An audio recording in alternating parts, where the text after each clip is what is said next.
Assalamualaikum warahmatullahi wabarakatuh. Salam guru penggerak. Kali ini saya akan memaparkan koneksi antar materi modul 2.1 pembelajaran berdiferensiasi.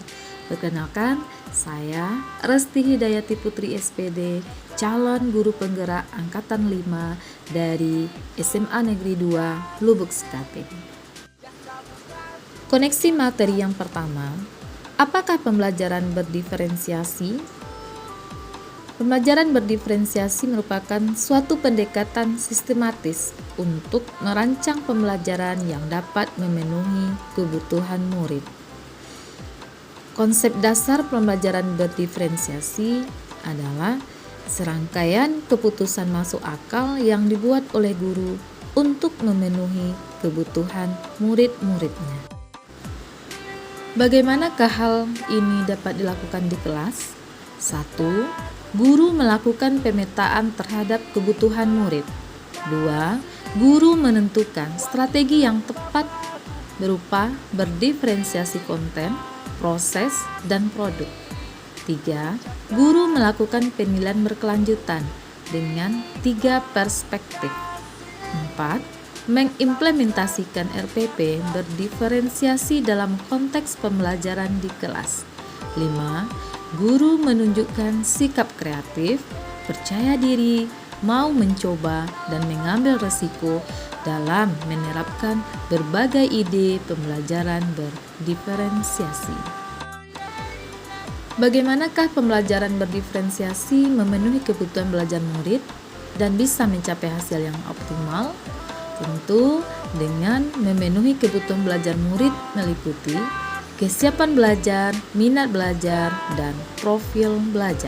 Seorang guru untuk bisa melihat kebutuhan belajar muridnya dapat melakukan berbagai cara. Yang pertama, tes pemetaan diagnostis. Yang kedua, mewawancarai langsung dengan murid. Yang ketiga, pengamatan langsung sikap dan keseharian murid. Lalu yang keempat, melihat catatan yang ada di rapor muridnya. Kebutuhan belajar murid terdiri atas 3 aspek. Yang pertama yaitu kesiapan belajar murid atau readiness, yaitu kapasitas murid untuk bisa mempelajari materi, konsep, ataupun keterampilan baru. Di sini, guru bisa memainkan tombol-tombol equalizer untuk memadukan kebutuhan kesiapan murid untuk menerima pembelajaran. Kebutuhan belajar murid yang kedua adalah minat murid. Minat merupakan keadaan mental yang menghasilkan respon terarah kepada situasi atau objek tertentu yang menyenangkan dan memberikan kepuasan diri. Untuk bisa menarik minat murid, ada beberapa tahap yang bisa dilakukan oleh guru. 1. Menciptakan situasi pembelajaran yang menarik perhatian siswa, seperti humor, kejutan-kejutan, ice breaking, dan lain-lain. 2. Menciptakan konteks pembelajaran yang dikaitkan dengan minat individu murid. 3. Mengkomunikasikan nilai dari apa yang dipelajari murid. 4. Pembelajaran di mana murid bisa memecahkan masalahnya.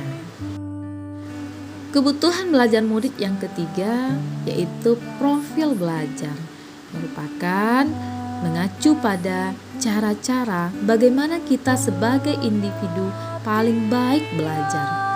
Gaya belajar adalah bagaimana murid memilih, memperoleh, memproses, dan mengingat informasi baru.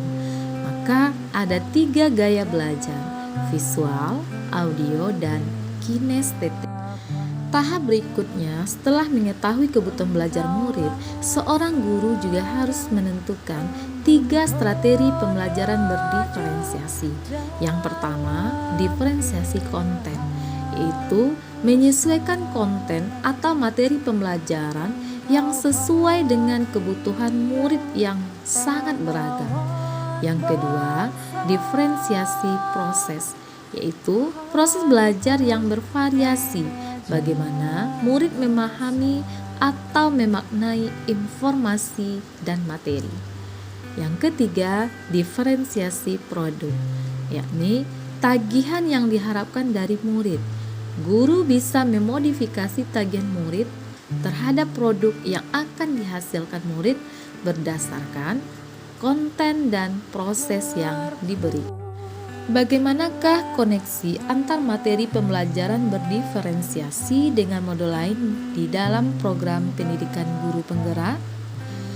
Koneksi ini bisa kita lihat yang pertama modul 1.1 filosofi KHD, lalu 1.2 nilai dan peran guru penggerak, 1.3 visi guru penggerak, 1.4 budaya positif, 2.1 pembelajaran berdiferensiasi, di mana kesemuanya adalah berpihak kepada murid yang pada akhirnya untuk mewujudkan profil pelajar Pancasila.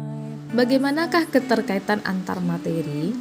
Pada modul 1.1, salah satu filosofi menurut Ki Hajar Dewantara adalah sistem Among, yaitu guru harus menuntun murid untuk berkembang sesuai dengan kodratnya. Ini sangat cocok dengan pembelajaran berdiferensiasi.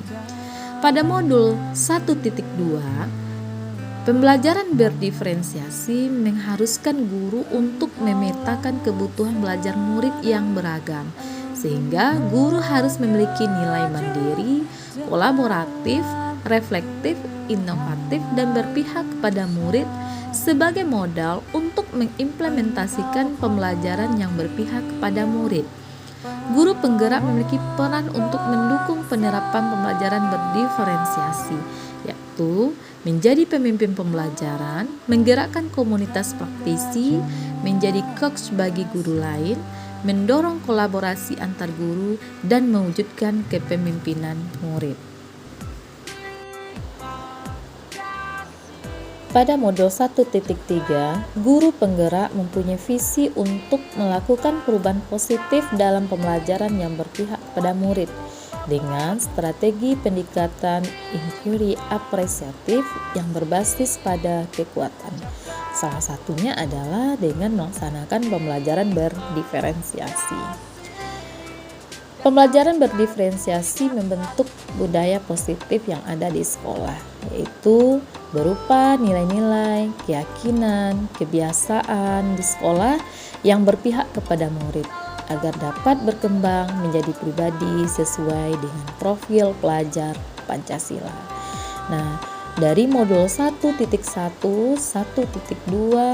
1.3, 1.4 semuanya bisa terlaksana dalam pembelajaran berdiferensiasi. Berdasarkan paparan yang sudah disampaikan, maka kita bisa menarik beberapa kesimpulan.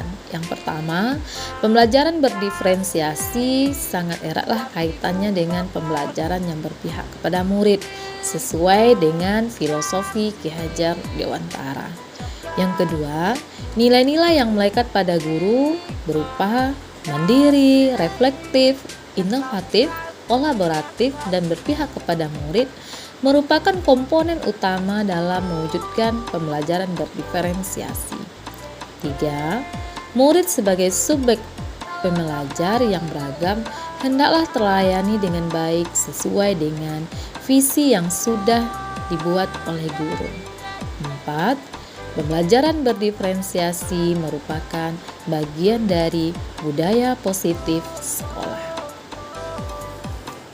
Baiklah rekan-rekan guru, semuanya demikianlah paparan yang bisa saya sampaikan. Semoga bisa memberikan manfaat untuk kita semua. Tetap semangat, salam guru penggerak.